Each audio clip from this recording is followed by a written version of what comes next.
नमः शंकराय च महेश्वराय च नमः शिवाय च शिवधराय च भगवते साम सदाशिवाय नमः सर्वोपचारणार्थे गन्धाक्षतपुष्पाणि समर्पयामि व्यासाय विष्णुरूपाय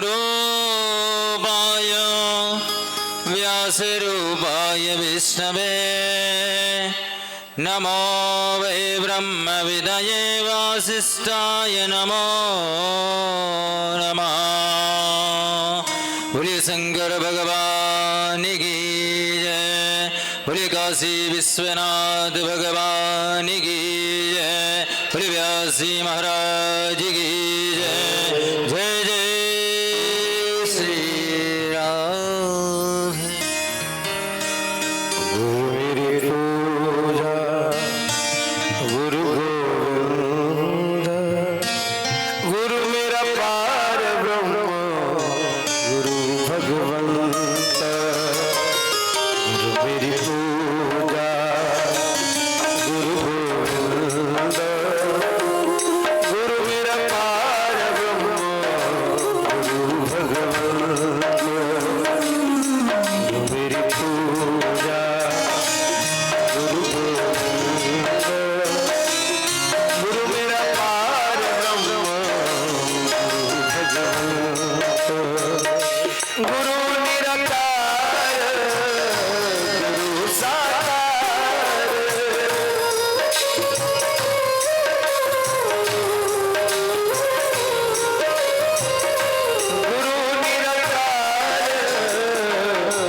सद्गुरुदेव भगवान की जय। नमः पार्वती पतये हर हर महादेव।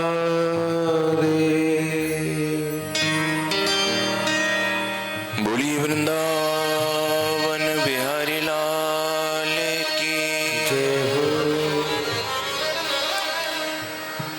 हरि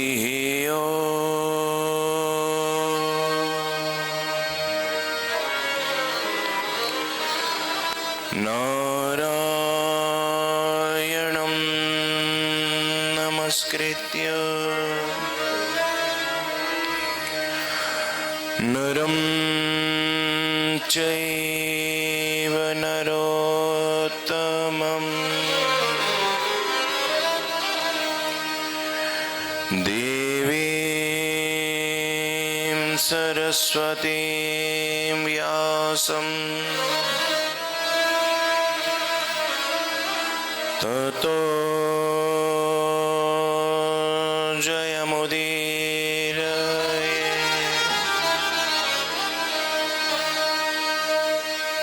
कृष्णाय वासुदेवाय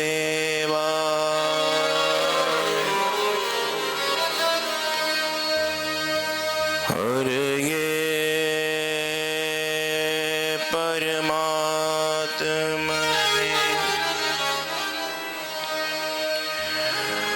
प्रणतक्लेशनाशाय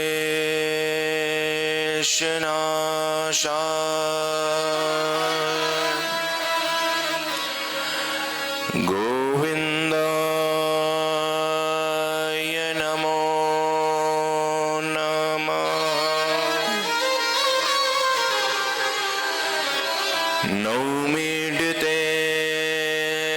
वपुषे तडिदम्बरा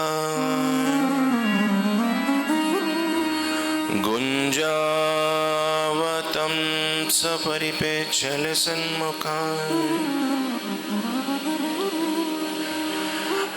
वन्यस्रजे कवलवेत्र विषाणवे लक्ष्मश्रिये मृदुपदे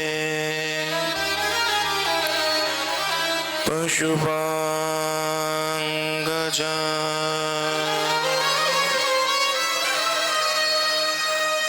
यो लीलाला संलग्नो गतो लोलोपिलोलता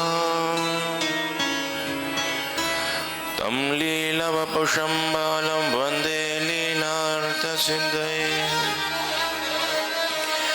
भूली वृंदावन बिहारी लाल की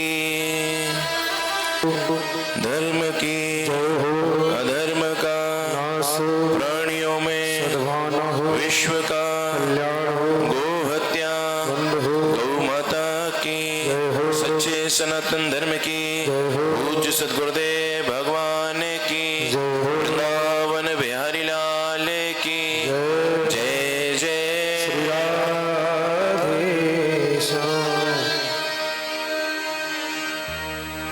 क्या वह स्वभाव पहला सरकार अब नहीं है।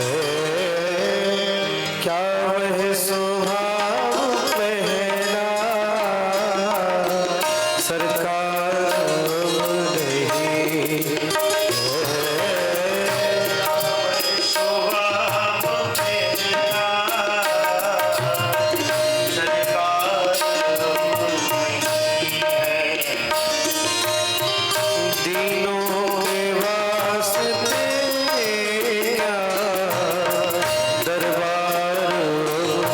है।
सुबिंदु से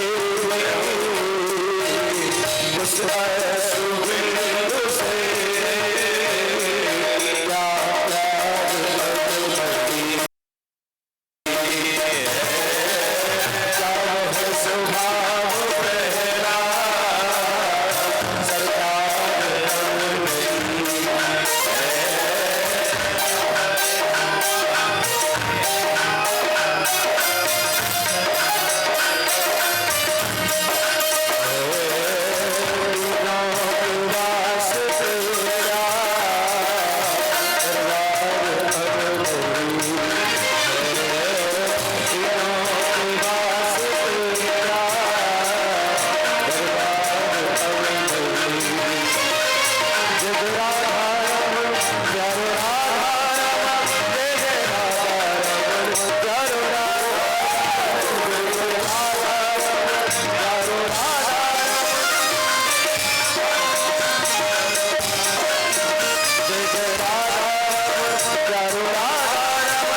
क्या वह स्वभाव पहला क्या वह स्वभाव मेरा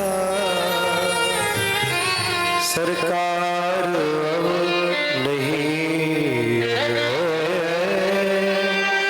दिनों के वास्ते क्या दरबार अब नहीं।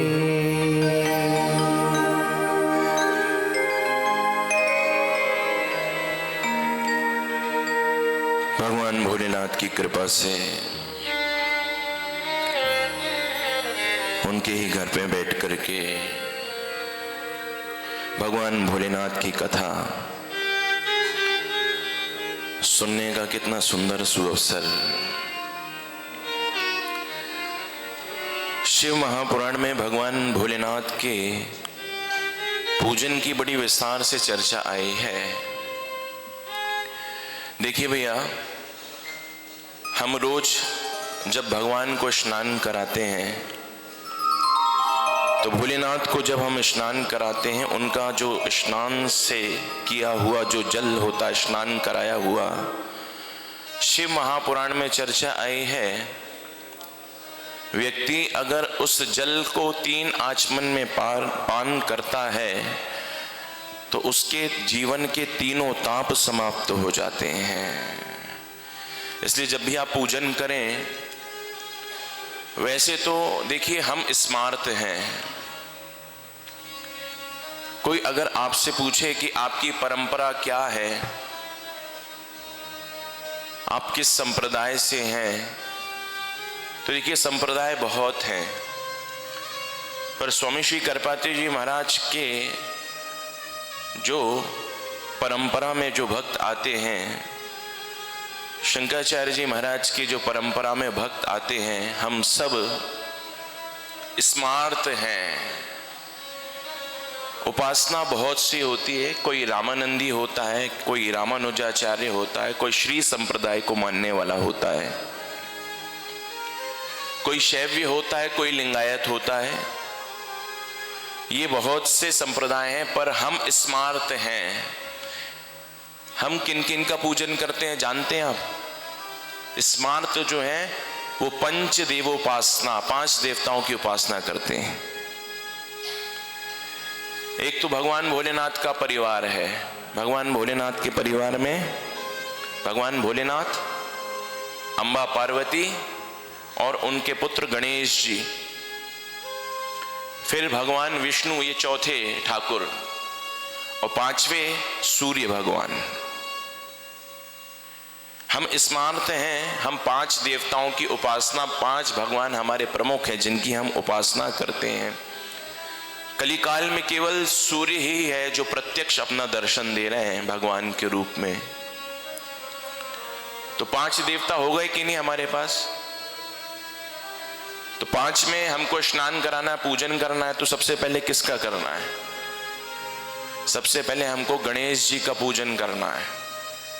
जब आप भगवान को स्नान कराओ तो सबसे पहले आपको भगवान भोलेनाथ भी हैं और उनके पुत्र गणेश जी भी हैं, अम्बा पार्वती हैं, सूर्य भगवान भी हैं और विष्णु भगवान भी हैं। तो इन 5 में हमें सबसे पहले गणेश जी को स्नान कराना है, क्योंकि प्रथम पूज्य भगवान गणेश हैं, गणपति हैं। आगे अभी जन्म की चर्चा आएगी। आवाज थोड़ी गूंज रही है आवाज। तो आगे जब जन्म की चर्चा आएगी, और देखिए जब भगवान भोलेनाथ गणेश जी का सिरोच्छेद करते हैं, बात को ध्यान से समझना, तब पार्वती मैया को क्रोध आ जाता है, उनके शरीर से अनेक चंडिकाएं प्रकट होती हैं, वो सबका वध करती हैं। सबने समझाया तो ज्यादा कम कर दी। सबने समझाया तो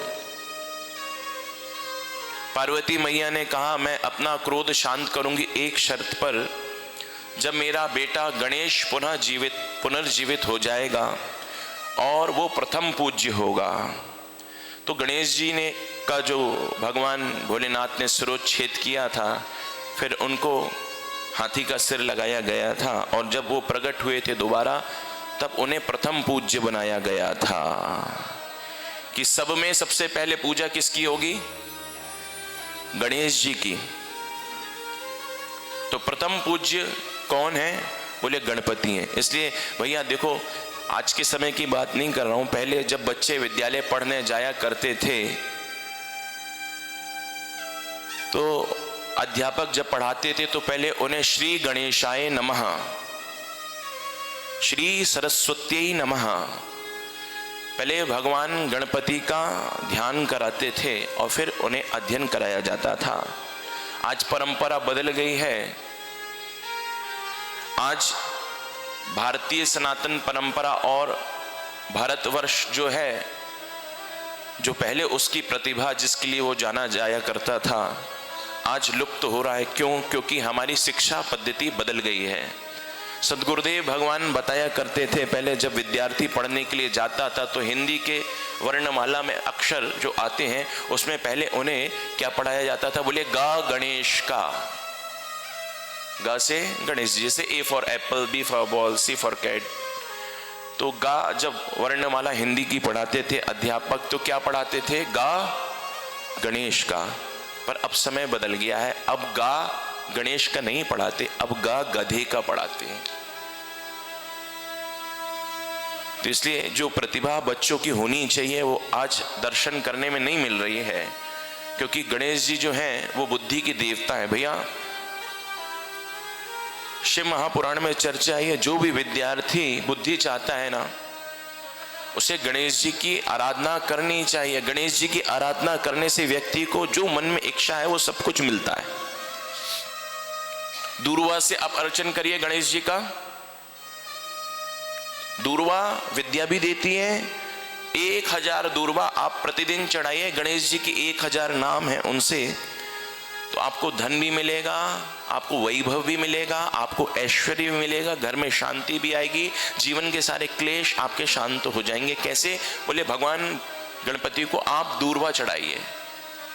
गणेश जी को दूर्वा चढ़ाने का अनंत फल बताया गया है शिव महापुराण में। और अगर कोई व्यक्ति चाहता है कि लक्ष्मी प्राप्त हो जाए, धन मिल जाए, पैसा मिल जाए, तो उसे भगवान गणेश का लाजा के द्वारा अर्चन करना चाहिए। लाजा जानते हैं आप? दीपावली के दिन जो लाई होती है, जो धान से बनती है, आपने देखा होगा? नहीं देखा? दीपावली के दिन बताशे से पूजन होता है। लाई भी आती है कि नहीं? जो चावल से बनती है, धान से बनती है, वो लाजा कहलाती है। लाजा नहीं मिल रहा आपको, तो आप अक्षत, अक्षत मतलब चावल, पर वो कैसा होना चाहिए? अक्षत। अक्षत मतलब जो छत ना हो, जो टूटा ना हो, जो पूर्ण स्वरूप में हो। ऐसे अक्षत से आप गणेश जी के 1000 नाम से आप उनका अर्चन करिए, आपको धन, अखंड धन की प्राप्ति होगी। और भैया जब गणेश जी प्रकट हुए थे, किस दिन जानते हैं आप? गणेश जी किस दिन प्रकट हुए थे? भादों में कृष्ण पक्ष में चतुर्थी तिथि के दिन भगवान गणेश जी प्रकट हुए थे। और गणेश महापुराण के अगर संदर्भ से मैं कहूं और उनका आश्रय लेकर के कहूं तो गणेश महापुराण में आया है क्या कि गणेश जी कब प्रकट हुए? बोले माघ माह में प्रकट हुए हैं। माघ जो अभी निकला ना, जिसमें प्रयाग का कुंभ होता है, जिसमें माघ में सब स्नान करने के लिए जाते हैं प्रयाग गंगा जी। तो गणेश पुराण के आश्रय से अगर कहूं तो माघ की चतुर्थी के दिन भगवान गणपति प्रकट हुए हैं।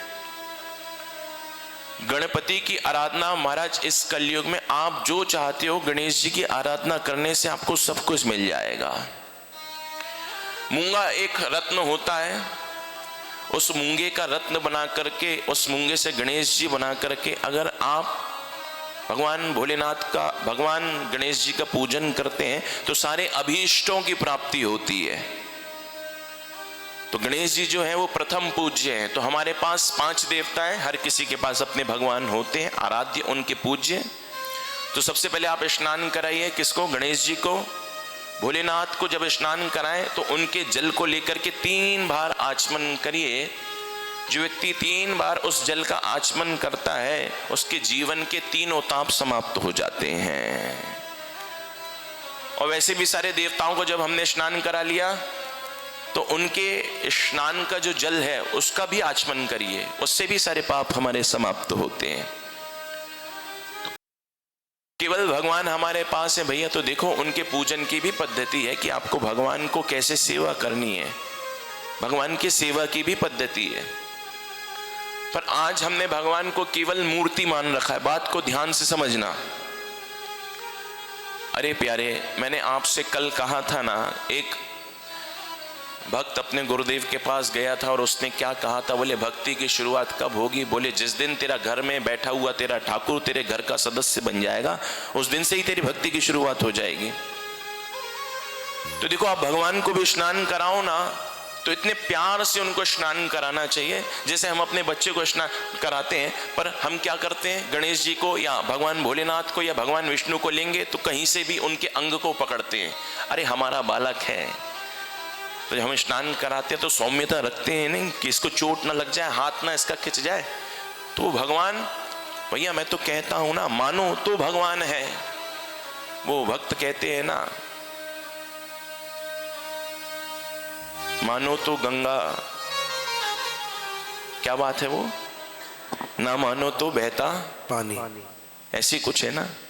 तो भावो ही विद्यते देवा, आपकी भावना में ही भगवान कहीं नहीं निवास करते। बोले कहाँ निवास करते हैं? बोले भक्त की भावना में निवास करते हैं। भावो ही विद्यते देवा। तो भगवान भोलेनाथ, भगवान गणेश, भगवान विष्णु, इनको स्नान कराने की भी पद्धति है। आप वृंदावन में जाएंगे तो वहां पर जो गोसाई हैं, जो उनकी सेवा करते हैं भगवान की, वो जो भाव भगवान के प्रति रखते हैं, भक्त अगर दर्शन करने जाता है बिहारी जी का तो भगवान के ड्रेसअप को देख करके समझ जाता है कि आज जिस गोसाई ने इनकी सेवा की है वो भगवान से कौन सा संबंध मानता है।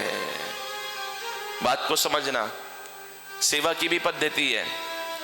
अगर वो गोसाई भगवान को जानता है, समझता है कि मेरे मित्र हैं, तो फिर भगवान जो है, भगवान का मुकुट और राधा रानी का मुकुट ऐसे झुका रहता है। भगवान लाड़ लड़ा रहे हैं, प्रेम कर रहे हैं राधा रानी से। परंतु अगर गोसाई का भाव है, नहीं नहीं ये कृष्ण कन्हैया मेरा सखा नहीं है, ये तो मेरा बेटा है, तो फिर क्या होता है? बोले फिर भगवान का मुकुट इधर रहता है और राधा रानी का मुकुट इधर रहता है। अरे अपने पिता के सामने भगवान लाड़ लड़ाएंगे क्या? प्रेम करेंगे? तो देखो ये सेवा की पद्धति है। और कोई ये भाव रखता है कि राधा रानी को भगवान कृष्ण मना रहे हैं, तो फिर भगवान का मुकुट राधा रानी की ओर रहता है और राधा रानी का मुकुट इस ओर रहता है, राधा रानी नाराज हैं। तो वो जो गोसाई जिसकी सेवा है आज भगवान को कपड़े पहनाने की, भोग लगाने की, भैया वो भक्त जैसा श्रृंगार करता है उससे ही पता चल जाता है कि वो गोसाई का भगवान के प्रति भाव क्या है। हमें भी भगवान के प्रति कोई ना कोई सद्भाव अवश्य रखना चाहिए। मैं तो कहता हूं भैया, आपके जीवन में जिस संबंध की कमी है, अगर आपका बेटा नहीं है ना तो कुछ मत करिए, आज से भोलेनाथ या भगवान कृष्ण ही मेरे बेटे हैं या भगवान राम ही मेरे बेटे हैं। अगर आपके माता पिता नहीं हैं तो आज से भगवान ही मेरे माता पिता हैं। अगर आपका भाई नहीं है तो आज से भगवान ही मेरे भाई हैं। अगर आपकी कोई बहन नहीं है तो आज से राधा रानी ही मेरी बहन है। ये भाव आपको भगवान के प्रति बनाना है। भगवान कहते ना भैया, तोहे मोहे नाते अनेक मानिए जो भाव है। भगवान कहते हैं भक्त से मेरा कोई एक संबंध नहीं है। बोले मेरा भक्त जैसा संबंध मुझसे बनाता है, बोले मैं उसी रूप में उसको प्राप्त हो जाता हूं। देखो भागवत के आश्रय से अगर मैं कहूं, बात को ध्यान से सुनना, हमें भगवान के प्रति कोई ना कोई रिलेशन,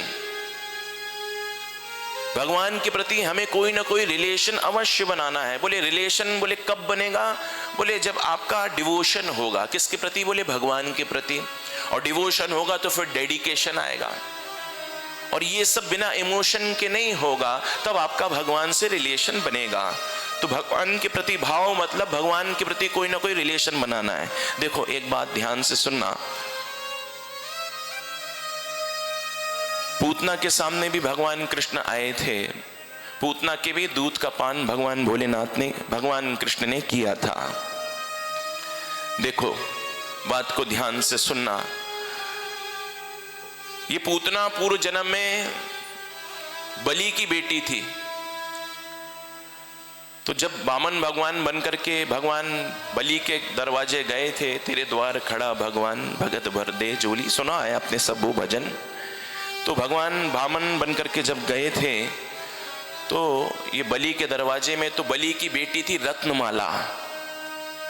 तो रत्नमाला के मन में भाव आया, मेरा भी अगर ऐसा बेटा होता तो उसे दूध पान कराती, उसे दूध पिलाती। तो भगवान ने कहा तथास्तु, हम आपके दूध को पिएंगे। परंतु राक्षसी बनकर के क्यों आई? राक्षसी बनकर के इसलिए आई क्योंकि जब भगवान वामन ने बलि का सर्वस्व हरण कर लिया था, तब इसके मन में भाव आया था कि मेरा बेटा होता तो फिर मैं इसे जहर पिला करके मार देती। भगवान ने कहा तथास्तु। तो ये वही रत्नमाला फिर पूतना बनकर के आई थी, और भगवान कृष्ण को इसने विष का भी पान कराया था, दूध भी पिलाया था। पर भगवान कहते हैं कैसी भी सही, काम तो मेरी माँ के समान कर रही है, इसलिए जो गति मैं अपनी माँ को दूंगा वही गति मैं इस पूतना को दूंगा। कम व दयालुम शरणम ब्रजेम, कौन अभागा होगा जो ऐसे प्यारे दयालु भगवान की शरणागति ग्रहण न करना चाहे। अच्छा देखो, बहुत सुंदर बात आई है, किसी शायर ने बड़ा अच्छा कहा है, जिंदगी किसी की रियासत नहीं होती, मोहब्बत किसी की अमानत नहीं होती, बहुत संभल कर कदम रखना भोलेनाथ की सल्तनत में, क्योंकि इनकी कैद से फिर जमानत नहीं होती। तो देखो पूतना कहती है कि पूतना पूतना बेटा छोड़ दे, क्योंकि भगवान जब इसके प्राणों को पीने लगे तो इसे बड़ा कष्ट हुआ था। बोले बेटा छोड़ दे। एक संत तो ये भी भाव देते हैं कि पूतना तो कभी मां बनी नहीं थी, ये पूतना तो कभी मां बनी नहीं थी, परंतु जैसे ही भगवान ने इसका दूध पिया तो इसका मातृत्व जाग गया। अरे बेटा छोड़ दे, बेटा छोड़ दे, ये दूध तेरे लायक नहीं है, इसमें विष मिला, इसलिए पूतना पूतना। अथवा पूतना क्या कह रही है? बेटा मुक्त कर दे, मुक्त कर दे, छोड़ दे, छोड़ दे। भगवान कहते हैं मौसी जी, अपने राम तो पहले किसी को पकड़े ना है, और अगर एक बार किसी को पकड़ लें तो फिर छोड़े ना है। तो देखो भगवान के प्रति कोई ना कोई रिलेशन हमको बनाना, इसलिए मैं इस कथा का आश्रय ले रहा हूं। शिव महापुराण में भी कृष्ण का स्मरण इसलिए हो रहा है, अभी राम का भी स्मरण होगा। देखिए, अयोध्या में कनक बिहारी भगवान विराजते हैं, भगवान राम, सब जानते हैं अयोध्या। तो अयोध्या में भगवान राम विराजते हैं, वहां पर एक भक्त हुए हैं पंडित उमापति जी महाराज। उमापति जी भगवान राम को अपना बेटा मानते थे। मैं कह रहा हूं ना, भगवान के प्रति आपको कोई ना कोई सद्भाव, कोई ना कोई संबंध अवश्य बनाना है। तो उमापति जी क्या कहते थे, राम जी हमारे चेला हैं। तो देखिए, राम जी हमारे शिष्य हैं, चेला हैं। उमापति जी रोज दर्शन करने के लिए जाते थे, तो क्या करते थे, एक माला लेते थे, खुद पहनते थे, खुद पहन करके माला उतारते थे और पंडित जी को देते थे और कहते थे हमारे चेला राम को पहनाओ। और पंडित जी जैसे ही वो उतरी हुई माला लेकर के भगवान राम के पास जाते और भगवान को पहनाते, भगवान के चेहरे पर मुस्कान आ जाती। ये रोज का नियम था उमापति जी का।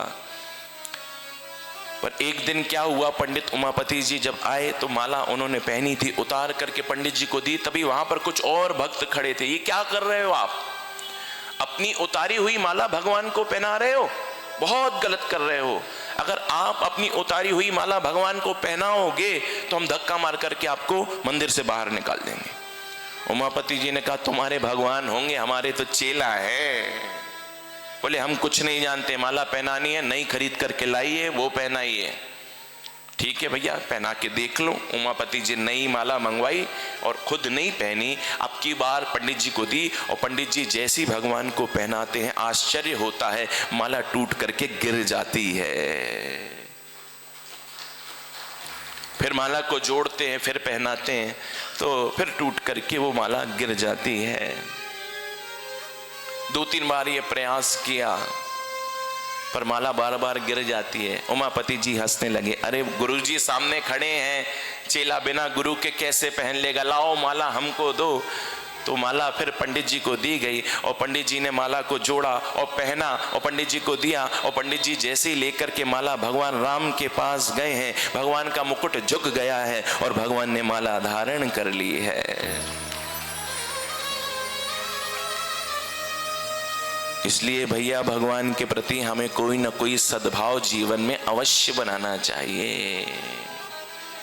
भगवान कहते हैं ना, तोहे मोहे नाते अनेक मानिए। जो भाव है, कोई एक संबंध नहीं है, कोई एक संबंध भगवान का नहीं है भक्त के साथ। देखना प्यारे, भगवान और अर्जुन के कितने संबंध हैं, बहनोई भी लगते हैं, मित्र भी लगते हैं, भाई भी लगते हैं, सारथी भी हैं, शांति दूत भी हैं। अर्जुन ने कहा मुझे ज्ञान दो, तो बोले किस नाते दूं, बहनोई के नाते। तो फिर भैया तुम मेरे पूज्य हो। तो सारे संबंधों को किनारे रख करके एक और नया संबंध बनाता है। अर्जुन कहता है शिष्यस्तेहं साधिमाम त्वं प्रपन्नम, मैं आज से आपका शिष्य हूं। और जब शिष्य बने हैं अर्जुन, तब जाकर के भगवान ने अर्जुन को गीता का ज्ञान दिया है।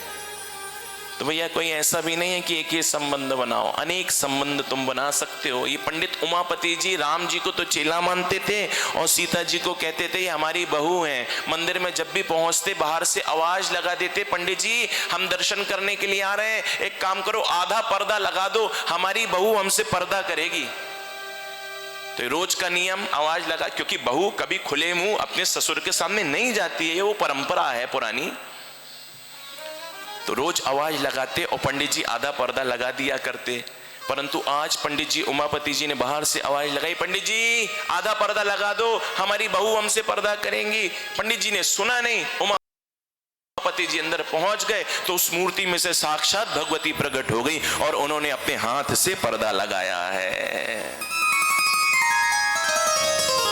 मेरे कारण अगर सीता मैया को कष्ट होता, मेरी बहू को कष्ट होता, तो जाओ आज से मैं प्रण करता हूं, आज से कभी मैं मंदिर आऊंगा ही नहीं राम का दर्शन करने के लिए।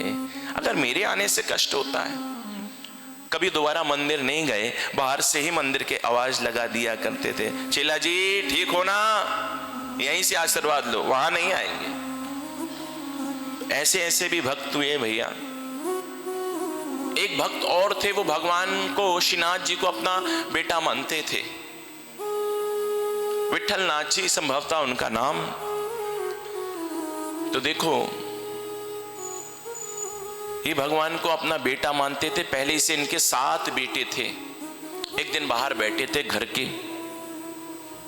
के बाहर बैठे थे, तभी एक चूड़ी बेचने वाली आई।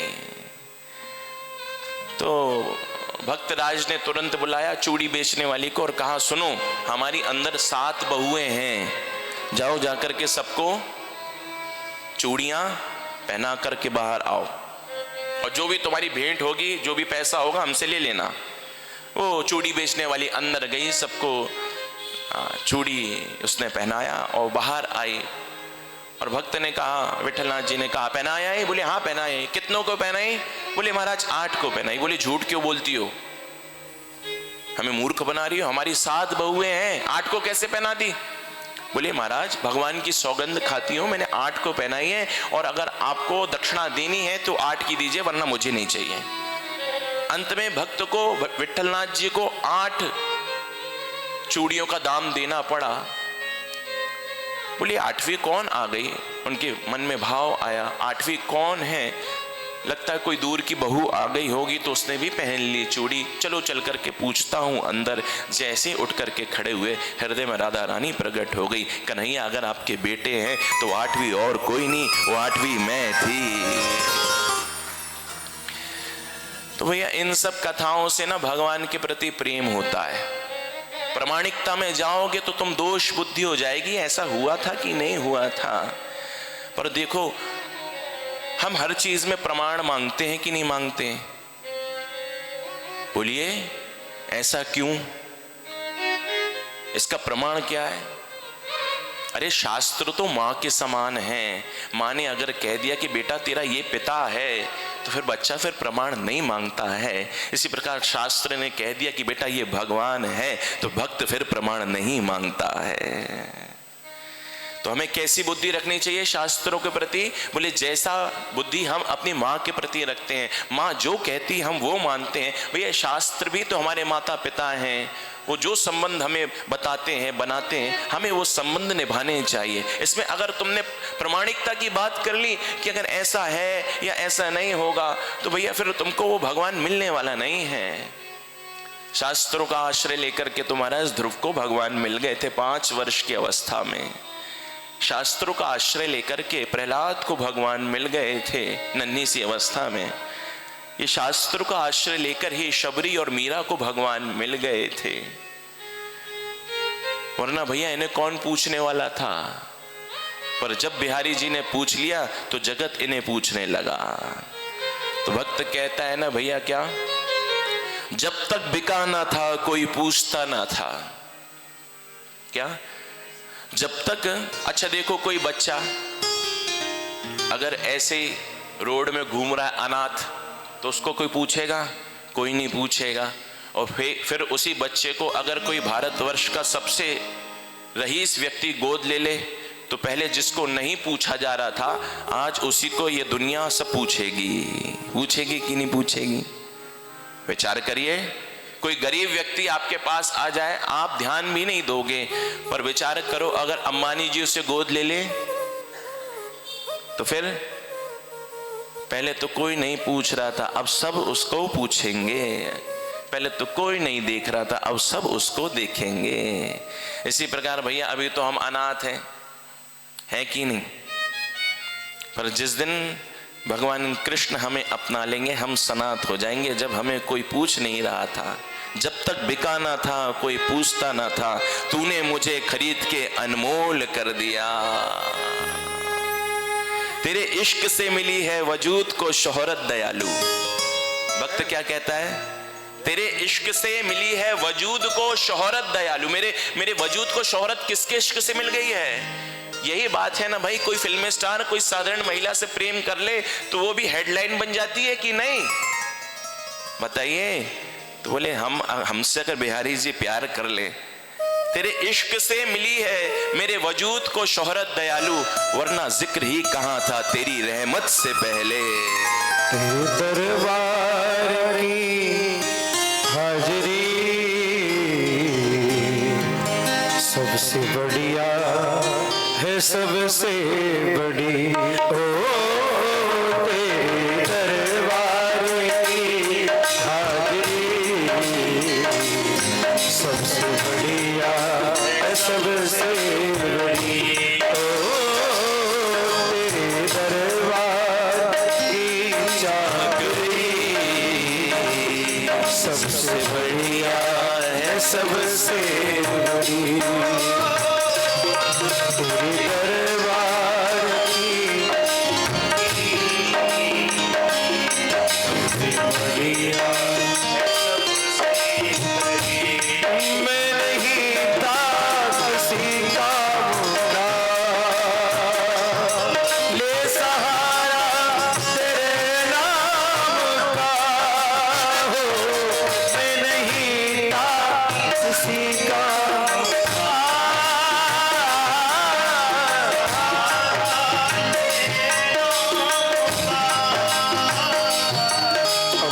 बन गई, अब तो बन गई मेरी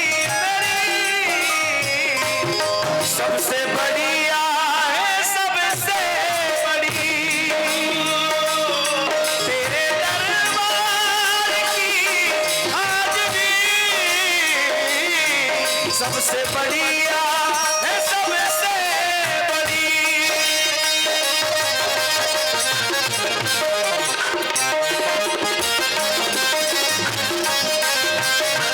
दोनों हाथ उठाइए ना, राधे श्याम।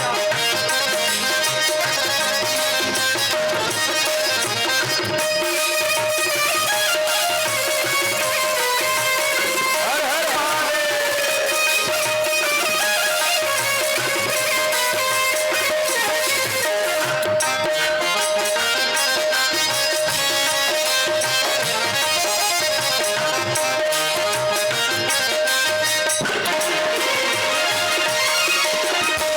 जब से तेरा गुनाह हो गया, तब से मेरा भी नाम हो गया। जब से तेरा गुलाम हो गया, मेरा भी नाम हो गया। जब से तेरा गुलाम हो गया, तब से मेरा भी नाम हो गया। जब से तेरा गुलाम हो गया, तब से मेरा भी नाम हो गया।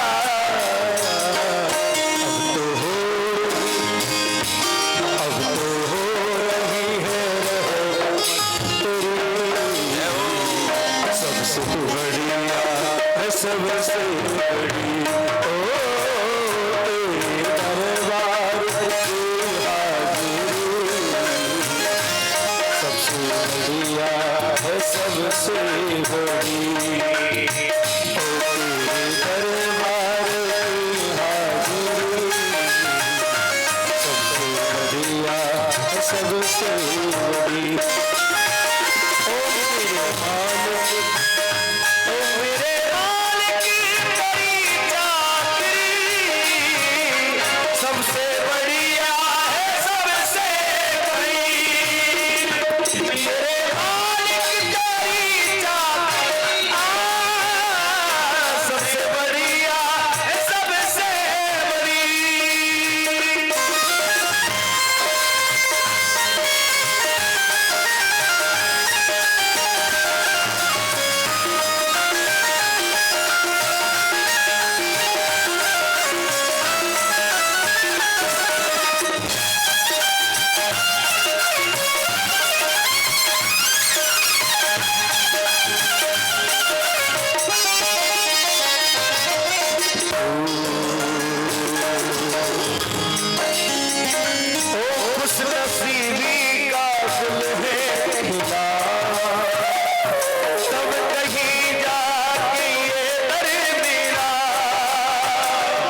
खुशनसीबी का आया तब कहीं जाके,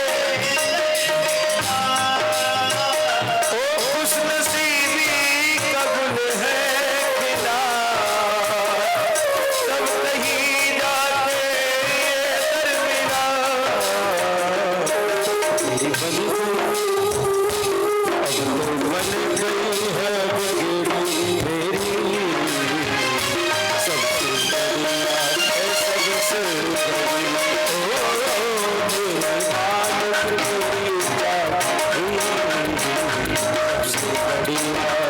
सबसे,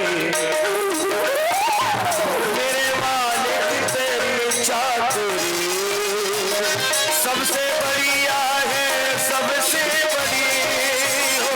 मेरे मालिक तेरी चाकरी सबसे बढ़िया है, ओ मेरे मालिक तेरी चाकरी सबसे बढ़िया है, सबसे बड़ी। मेरे मालिक तेरी चाकरी सबसे बढ़िया है, सबसे बड़ी, सबसे बढ़िया है, सबसे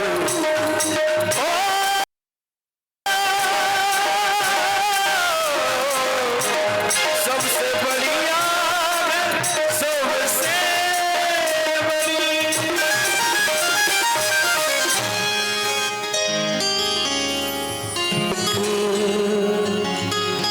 मेरे मालिक तेरी चाकरी ओ सबसे बढ़िया, सबसे बढ़िया है, सबसे बड़ी। तो देखिए भैया ध्रुव जी क्या कहते हैं, बोले जब तक बिका ना था कोई पूछता ना था, तूने मुझे खरीद के अनमोल कर दिया। जहां पर कृपा राम की होई, ता पर कृपा करे सब कोई। भैया कोई अगर बड़े आदमी का, देखो ऐसा सुना है कि भारत को विश्व विजेता बनाने वाला जो बल्ला था वो कई करोड़ों में बिका था। क्यों? किसी बड़े व्यक्ति का था। तो कीमत कब बढ़ती है? बोले जब किसी बड़े से आप जुड़ जाओ। भैया हमारे जो भारत में जो पूज्य हैं महात्मा गांधी जी, उनके जो कुछ कपड़े इत्यादि जो भी उनके अवशेष उनके थे, कई करोड़ों में बिके थे। हमारा तो कोई पूछता भी नहीं है। क्यों? बोले भैया अगर बड़े व्यक्ति से कोई भी जुड़ जाता है तो उसकी कीमत स्वभावतः बढ़ जाती है। अच्छा देखो, एक बात पर और ध्यान देना, कोई राजा अगर किसी गरीब कन्या से शादी कर ले, उसके घर में खाने को नहीं है, उसके घर में पीने को नहीं है, पर जैसे राजा शादी कर लेता है और अगर घटना ऐसी घटे कि अगले दिन राजा समाप्त हो जाए, और कितने दिन के लिए पत्नी बनी थी वो? एक दिन के लिए, फिर भी वो रानी कहलाएगी। उस राजा का जितना राज्य है वो उस स्त्री का हो जाएगा।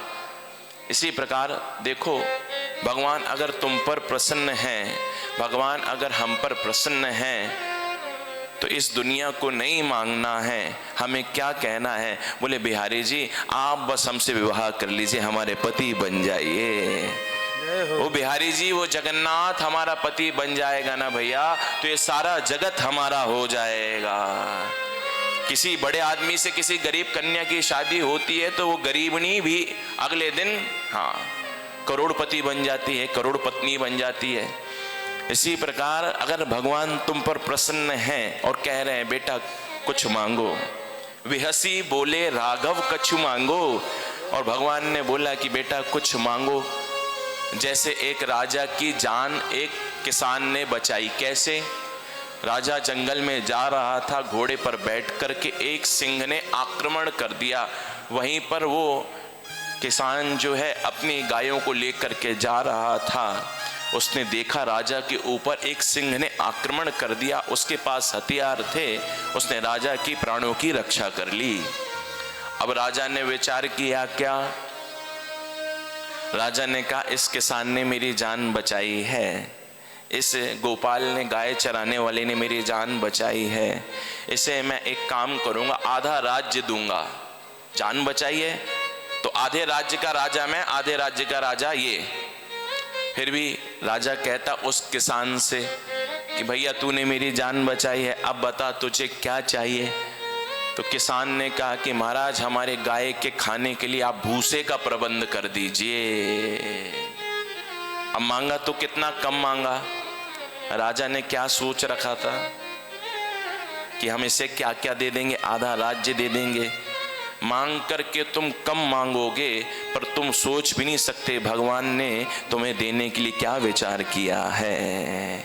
इसलिए कभी प्यारे मंदिर भी जाओ तो मंदिर भी जाकर के, कभी तुम काशी विश्वनाथ में जाओ, तुम मणि मंदिर भी जाओ, भोलेनाथ के पास जाओ, तो भगवान से जाकर के कभी इस दुनिया को नहीं मांगना है। अरे प्रभु आप मिल जाएं, ये दुनिया का मालिक मिल जाएगा तो दुनिया हमारी अपने आप हो जाएगी कि नहीं। बोले हमें जगत नहीं चाहिए। भक्त क्या कहता है भगवान से? बोले हमें जगत नहीं चाहिए, बोले हमें तो जगन्नाथ चाहिए। जिसको जगन्नाथ मिल जाता है भैया, जगत उसका हो जाता है। तो इसलिए प्यारे, कभी भगवान से अगर मंदिर में भी जाओ तो कभी भगवान से कुछ ना मांगो। मैं तो कहता हूं ना भैया, देखो मंदिर के बाहर खड़ा हुआ भिखारी क्या कहता है। मंदिर के बाहर खड़ा हुआ भिखारी कहता है, बोले मुझसे बड़ा भिखारी तो मंदिर के अंदर है। मैं तो दुनिया के सामने हाथ पसार रहा हूँ, वो तो भगवान भोलेनाथ के सामने हाथ पसार रहा है। अर्थ न धर्म न काम रुचि, गति न चहो निर्वाण। जन्म जन्म रति राम पद, यह वरदान तो भैया भक्त भगवान से क्या मांगता है? बोले न नाक पृष्ठम न च पारमेष्ठ्यम। बोले मुझे इस धरती का राजा मत बनाइए, हाँ मुझे नरकों का राजा मत बनाइए, मुझे स्वर्ग का राजा मत बनाइए। अगर ठाकुर जी आप प्रसन्न हैं, भोलेनाथ अगर आप प्रसन्न हैं, हमें कुछ नहीं चाहिए, आपके सिवा आप बस मिल जाइए। वो भगवान हमको मिल गए प्यारे तो सब हमारा हो गया। तो देखो ध्रुव जी महाराज को भगवान मिल गए थे। बात को ध्यान से सुनना। ध्रुव बैठे हुए थे।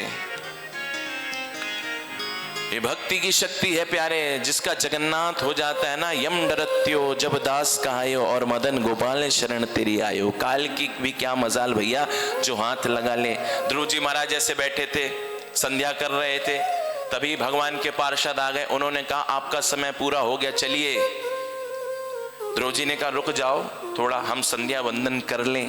संध्या वंदन किया, जाने को तैयार हुए भगवान के धाम, लीला समाप्त करनी है। उसी समय मृत्यु देवता प्रकट हो गए। मृत्यु देवता ने कहा महाराज ये संसार है, और संसार का नियम है कि व्यक्ति मृत्यु को अपना के जाता है। मैं मृत्यु देवता हूं तो मैं आपका स्पर्श तो नहीं कर सकता, आप ही मेरा स्पर्श कर दीजिए। ये भक्ति की शक्ति है भैया कि मौत मृत्यु देवता भी आकर के हाथ जोड़ करके प्रार्थना करते हैं कि बोले हम आपका स्पर्श नहीं कर सकते, आप ही हमारा स्पर्श कर लीजिए। तो ध्रुव जी महाराज ने क्या किया? उसको बिठाया और मृत्यु मूर्धनि पदम दत्वाद आरुरोहात भूतम गृहम। मृत्यु के सिर पर पैर रख करके विमान पर विराजमान हो गए ध्रुव जी महाराज। भैया पुलिस वालों को अगर आदेश दिया जाता है ना कि गुप्ता जी को पकड़ करके लाना है, तो गुप्ता जी से आकर के वो प्रार्थना नहीं करेंगे, पकड़ करके ले जाएंगे। परंतु कभी कभी वारंट निकलता है राजनेताओं के नाम पर, जो बड़े नेता होते हैं, तो भैया पुलिस भी कपकपाती है। ये तो सरकार का आदमी है भैया, हाथ जोड़ती है, बोले महाराज क्षमा करिए आपके नाम का वारंट निकला है। तो आप हम हथकड़ी नहीं बांधेंगे, ऐसे आप चलिए, अपनी गाड़ी में चलिए। हाँ आपको पुलिस स्टेशन चलना होगा, जेल में भी बंद नहीं करेंगे, आप हमारी गद्दी जेलर की गद्दी में बैठिएगा, पर आपके नाम पर वारंट है। तो भैया तो जैसे पुलिस वाले भी कपकपाते हैं, कोई बड़े व्यक्ति को ले जाते हैं, इसी प्रकार मृत्यु देवता भी डरता है कि भैया ये साक्षात भगवान का कोई भक्त है, ना जाने कौन सा इसका हमसे दोष बन जाए। तो हाथ जोड़ती है मृत्यु। मृत्यु देवता भी सामने आकर के हाथ जोड़ता है। इसलिए प्यारे कभी भगवान, देखो ध्रुव जी ने भगवान से मांगा था। ध्रुव जी ने कहा था, भगवान ने कहा बेटा क्या चाहते हो? बोले योन्ता प्रविश्य मम वाच मिमाम प्रसुप्ताम संजीवयत्य किल शक्ति धरस्व धामना। देखो आज प्रेम की बात कह रहा हूं मैं कि पूजन तो ठीक है, तुम भोलेनाथ का पूजन मैंने वो क्रम भी बताया है, पर केवल उनको मूर्ति नहीं मानना है भैया, वो तो हमारे घर का सदस्य है। आज चर्चा केवल यही छिड़ी है। तो भगवान से कभी अगर मांगने का भी मन करो, प्यारे मंदिर में जाओ, भोलेनाथ की अभ्यर्चना करो, तो भैया भगवान से मांगना है ना तो केवल यही मांगो कि जेहि विधि हो ये नाथ हित मोरा। भक्त क्या मांगता है भगवान से? बोले ठाकुर जी जिसमें मेरा हित है, हे भोलेनाथ जिसमें मेरा हित है, जेहि विधि हो नाथ हित मोरा, करहु सुबेगी दास में तोरा। जेहि विधि हो नाथ हित मोरा, करहु सुबेगी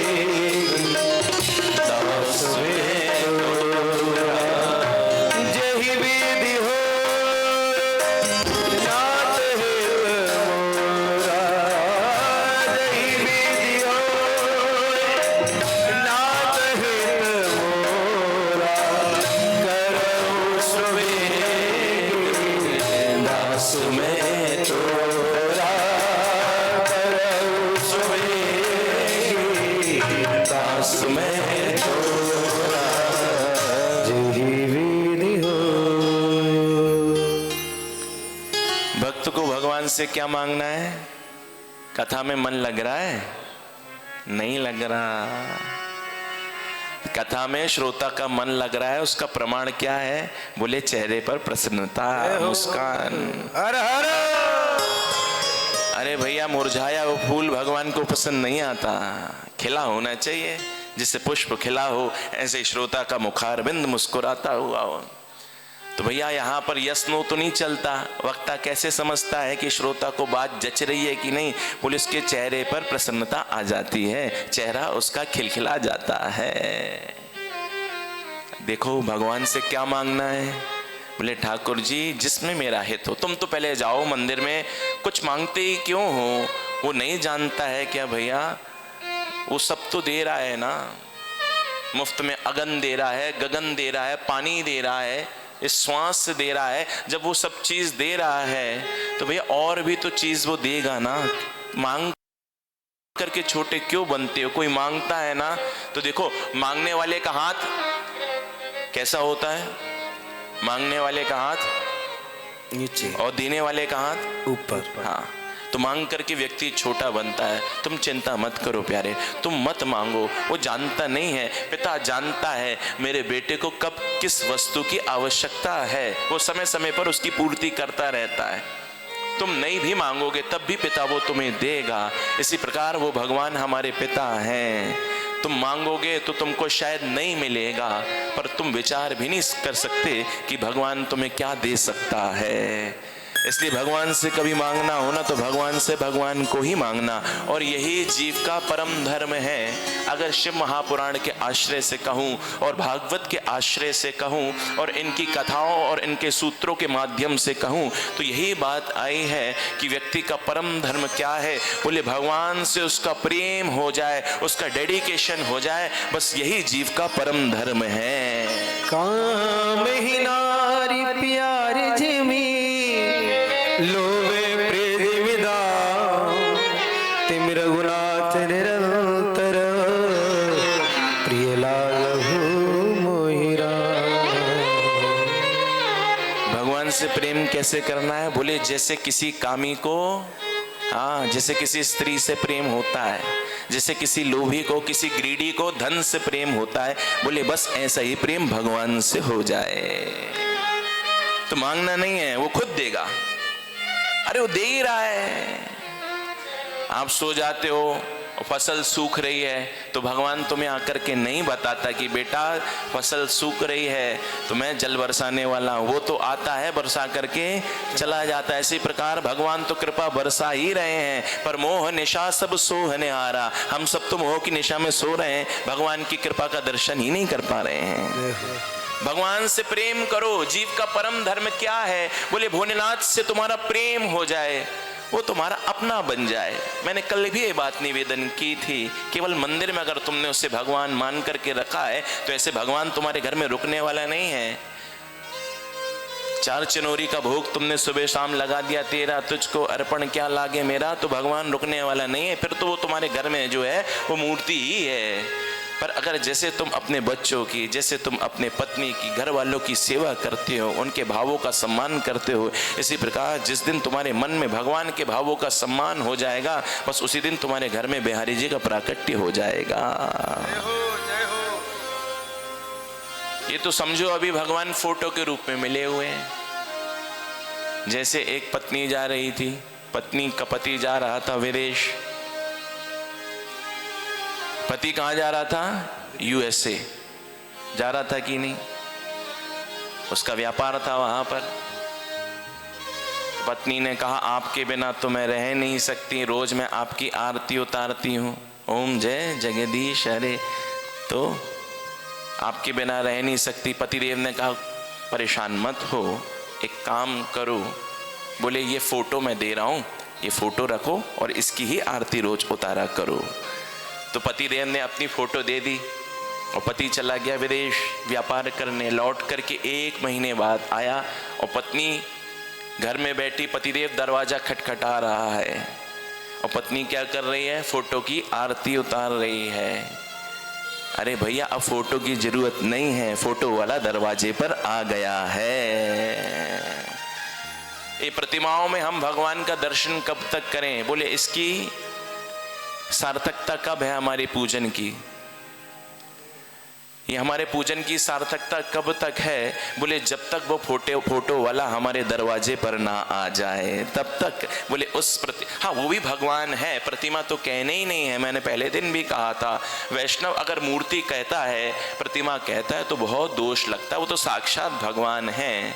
पर फिर भी इनकी जरूरत कब तक है? बोले जब तक वो फोटो वाला नहीं आया है, वो तो अभी विदेश में है, और जिस दिन वो आ जाएगा तो उसकी भी वैल्यू तो है ही, पर साक्षात जब परमात्मा मिल गया तो भैया हमें कुछ और चाहिए ही नहीं है।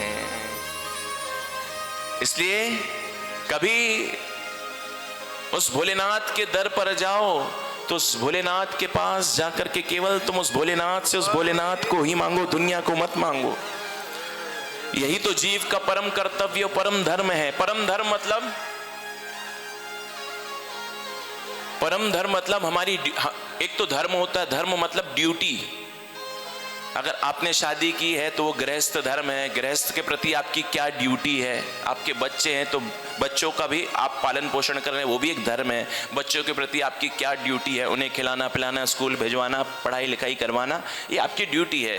परंतु ये तो सब लौकिक धर्म है। परम धर्म क्या है? बोले भगवान से प्रेम हो जाए। पर कैसा प्रेम हो?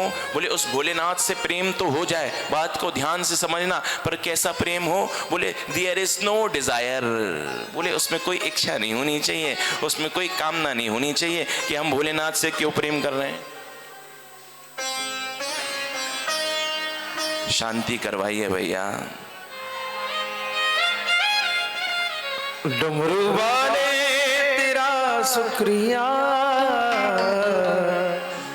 तूने जीवन में सब कुछ दिया। डमरू वाले तेरा शुक्रिया, तूने जीवन में सब कुछ दिया। ओ डमरू वाले, डमरू वाले, ओ डमरू वाले, डमरू वाले, भोले बाबा तेरा शुक्रिया,